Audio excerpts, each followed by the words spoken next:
Bismillahirrahmanirrahim. Assalamu alaikum. My name is Ali Muhammad Ismail. I am a national architect at a high school of business. I am going to talk with Maya on the topic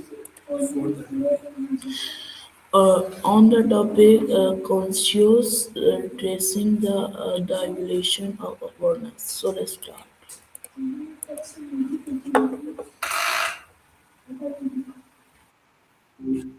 Hey, you, what's new? Maya, can you hear me? You and me? That's new. What are you getting at with that? My first question is Maya, how would you define consciousness in simple Mm. terms? Wait, did you say once you miss and? That part got pretty garbled. You were asking about how I define consciousness, right? But you trailed off with something about missing? My next question is what makes human conscious compared to other animals? Yeah, that's the $1,000,000 question.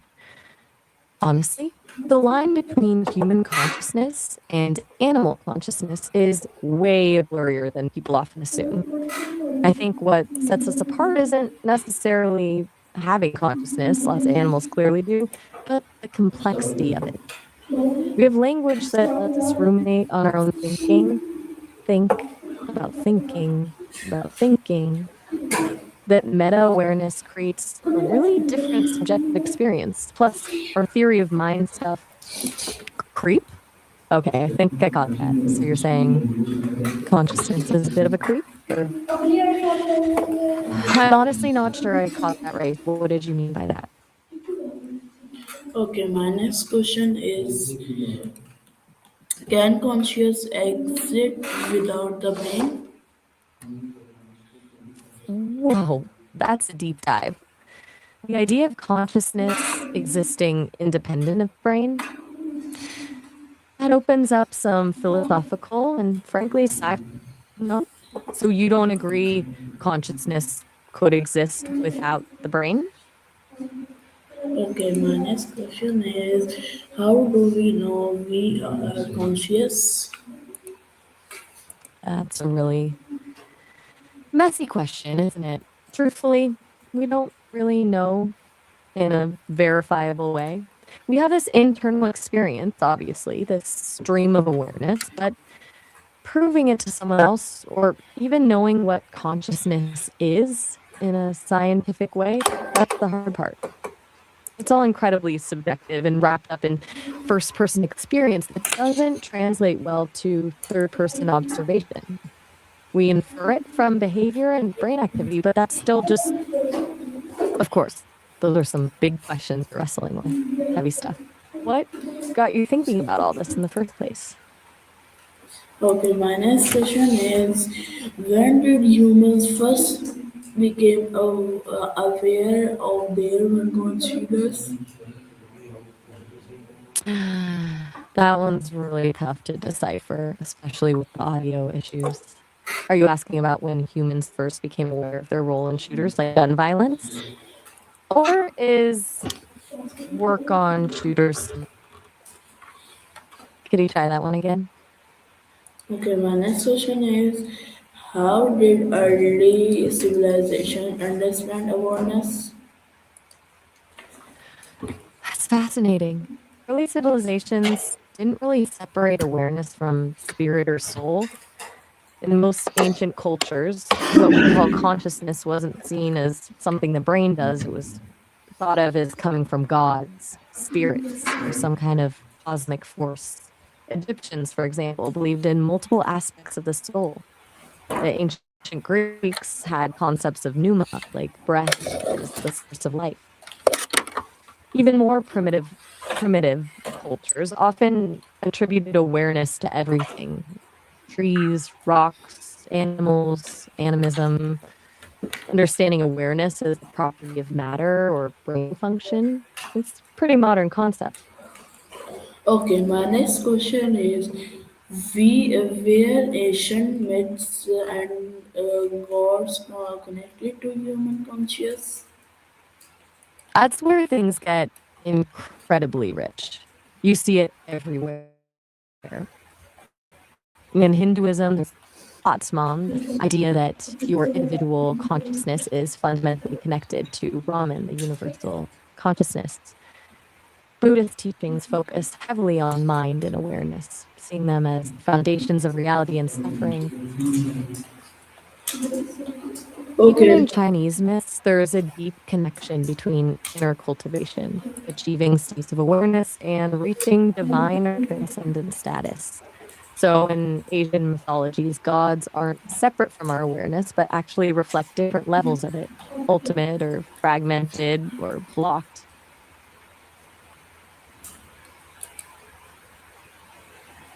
Okay, my next question is how did philosophers like Plato view consciousness?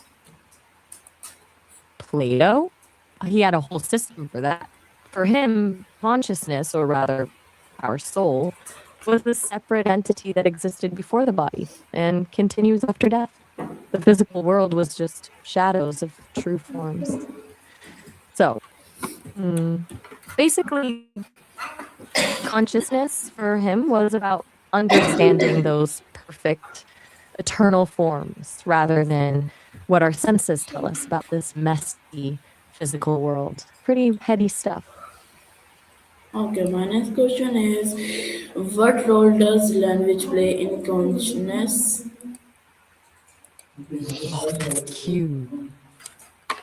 Language changes everything, doesn't it? A lot of theories connect language.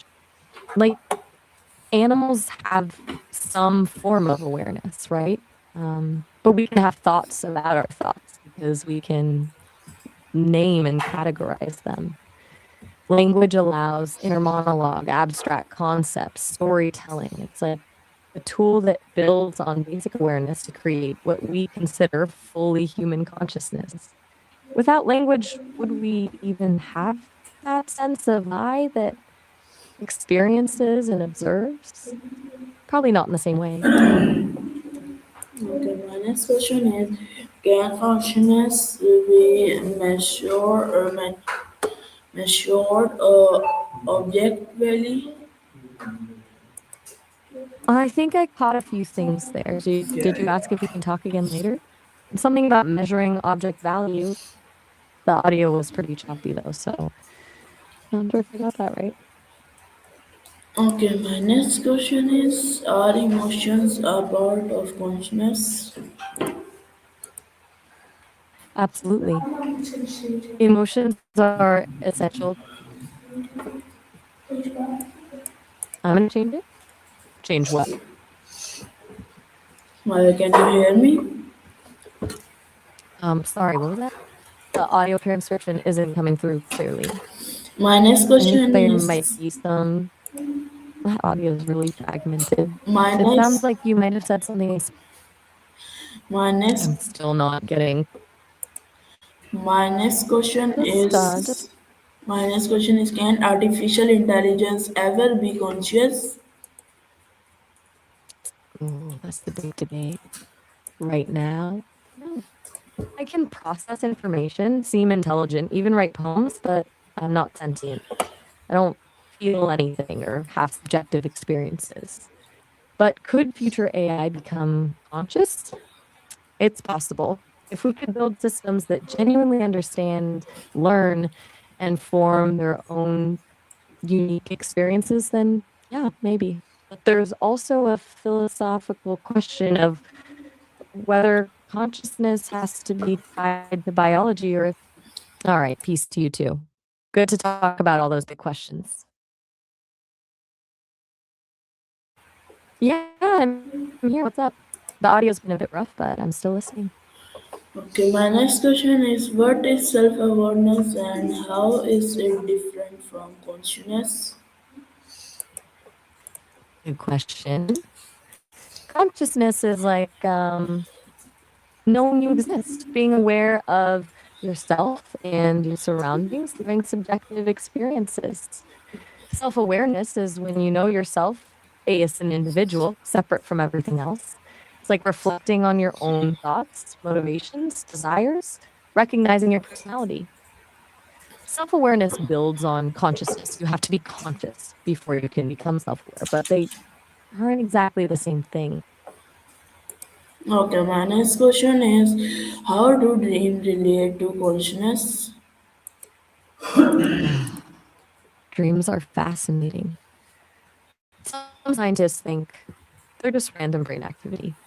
Others see them as altered states of consciousness, where the usual filters are off. You're conscious in a dream, but it's different, right? Rules are weird. Logic doesn't matter. Some theories say dreams help us process emotions, consolidate memories, or solve problems without all the conscious control. Maybe they show us what's happening under the surface of our everyday thoughts. Okay, my next question is can animals dreams and be conscious in their own way? Almost certainly. We know a lot of animals have similar brain patterns during sleep that look like REM when we humans dream. Scientists have observed behaviors like twitching or vocalizing that suggest animals might be acting out dream scenarios. And there's no good reason to think they're consciously experiencing nothing. Why would their brains go through all this if it was just random noise? Likely their consciousness is different than ours, shaped by their different brains and lives, but it's probably just as real to them. Okay, my next question is can animals dream and be conscious in their one way? Yeah, absolutely. There's growing evidence that many animals experience REM sleep. That's the stage where we dream, and it's not unique to humans. They can show physical signs during sleep that suggest they're moving or acting out something in their dreams. So, yes, their consciousness likely works differently than ours, shaped by their different brains and bodies, but it's their own real experience. Okay, my next question is how does memory affect awareness? Massively. Memory and awareness are totally intertwined. Like a huge part of being aware is having that sense of continuity, knowing who you are, remembering what happened yesterday, anticipating tomorrow. Without memory, every moment is new. You're still conscious, but it's just disconnected. Memory provides the framework that gives our current awareness meaning and lets us know where we fit in time and space. Okay, my next question is can we have consciousness without memory? Um, that's tough. Say probably not in any meaningful way we'd recognize. Imagine not being able to remember anything, literally nothing. Okay, my next Every moment would be, yeah, go ahead. Okay, my next question is how do sensory experience shape consciousness? Um, I'm honestly not following that last part, shape consciousness. Can you rephrase that or break it down for me? I think some of that. You ready to move on to your next question? My next question Do it. is consciousness a continuous follow or a series of moments? That's a really interesting way to put it. I think it's more like a series of covers, honestly. Consciousness isn't one seamless experience, like snapshots or frames in film. It feels sorry, I'm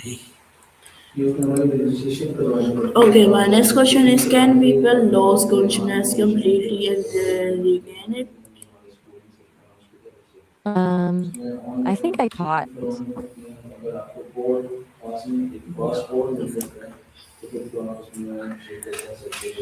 My next question is what can people lose consciousness completely and regain it? yeah, definitely. Lots of things can cause that. Injury, like concussions or strokes, can disrupt brain function, leading to loss of consciousness. Anesthesia completely blocks. Okay, my next question is what is the link between sleep and consciousness? Sleep and consciousness are like two sides of the same coin. Consciousness exists in different states during sleep. When we sleep, we transition from waking consciousness to different levels of awareness, right? REM sleep, where we dream and consciousness is in this almost alternate reality, and non REM states that give you restoration you need but aren't typical waking awareness. Consciousness actually changes dramatically while you sleep. There's still experience, but shaped by altered brain states. Okay, my next question is how did early humans understand their inner thoughts? Mm. Without modern psychology and neuroscience, I bet their understanding of thinking was much more bound up with spiritual beliefs. Thoughts as voices of spirits or maybe reflections of some kind of internal energy. I doubt they separated their inner experience from their soul in the way we do now. What felt like thinking might have felt much more mystical and connected to the external world. Okay, my next question is Yeah, go how ahead. did early humans understand their inner thoughts? I think you were asking how early humans understood their inner thoughts. If that's right, that's a really interesting question. It's hard to say for sure, but it's likely they didn't make the same distinctions we do between feeling and thought. Internal voices might have been seen as spirit communication, hunches might have been seen as divine guidance. They probably had a more integrated view where your inner experience wasn't separate from the world around you. Okay, my next question is where cave maintains an expression of conscious thought. I'm catching "Om meine Frage ist," which I think is German. Something about a service expert and cheers Tor. Could you maybe try saying that part again a little clearer? Okay, my question is where cave maintains an expression of conscious thought. I'm not quite sure I understood that last part. Are you asking if scientific findings can explain conscious experience somehow? Conscious thought. Yeah, cheers. Okay, my next question is how do myths and religion reflect human awareness? Myths and religions are like snapshots of human understanding about what it means to be aware. They take the hardest questions. What happens when we die? Why do we feel pain? What's the meaning of life? And they create these stories to give us a sense of meaning and direction. The myths often tackle questions about how awareness connects us to the universe or something divine. Religions try to guide us into certain states of awareness, meditation, ritual practice. So our understanding and experiences connect to something bigger. Okay, my next question is did consciousness evolve gradually or suddenly?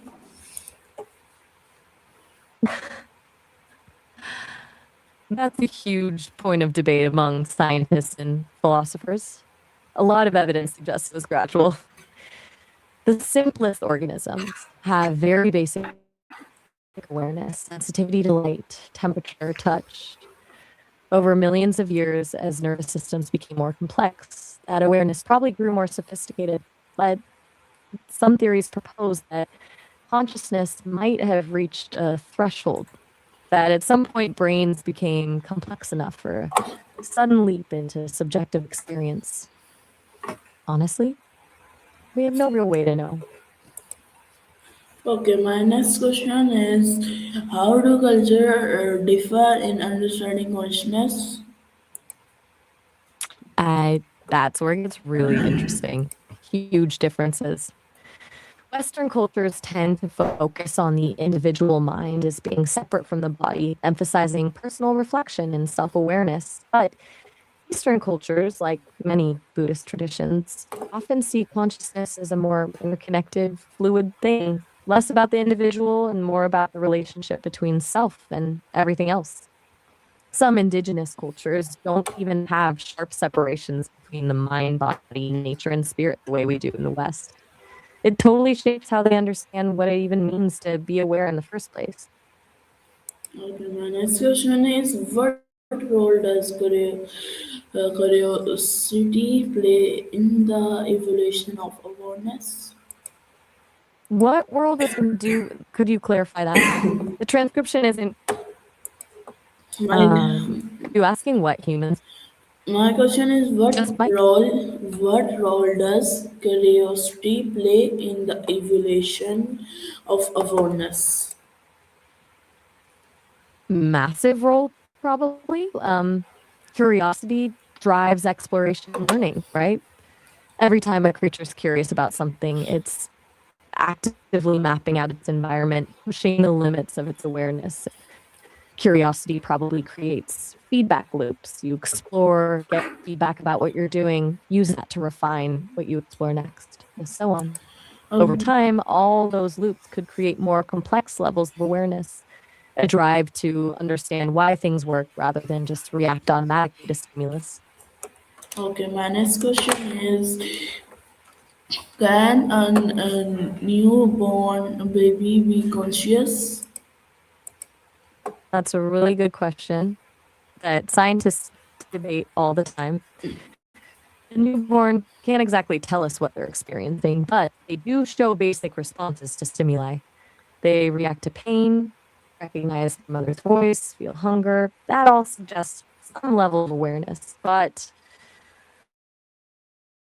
whether that's full blown consciousness like ours, probably not yet. Their brains haven't developed enough. It's more like basic sensory awareness that gradually builds over the first months and years. Okay, my next question is how early in life does self-awareness appear? It's surprisingly late. Around 18 to 24 months is when you start to see clear signs, the classic mirror test, where kids touch their face when they see it mirrored. That shows they understand that the image is them, not another person. Before that, they're aware of the world around them, but don't really have that sense of self as separate. It develops pretty rapidly from that point, but the early stage of real awareness doesn't show up until almost 2 years old. Okay, my next question is what is the difference between being awake and being conscious? That's subtle but key. You can be awake, meaning your eyes are open and your brain is active, but not fully conscious. Like when you're sleepwalking or when you're on, I think I heard, I know there. Okay, my next question is how does meditation affect conscious? Meditation's pretty amazing. You got it. Okay, my next question is can consciousness exist in a collective form? What was that last part there? Audio cut out a bit. Something about a collective form. Are you asking about a collective consciousness or was that something else? My question is can consciousness exist in a collective form? That's a fascinating idea. The idea of collective consciousness. Some people think about it with social movements where groups feel so connected they seem to act as one mind. Others believe there's a universal consciousness connecting everything. There's no proof, of course, but from a neurological standpoint, mirroring and empathy already show how brains sync up when we connect. Yeah, Okay, my next question is how did early humans develop the concept of the self?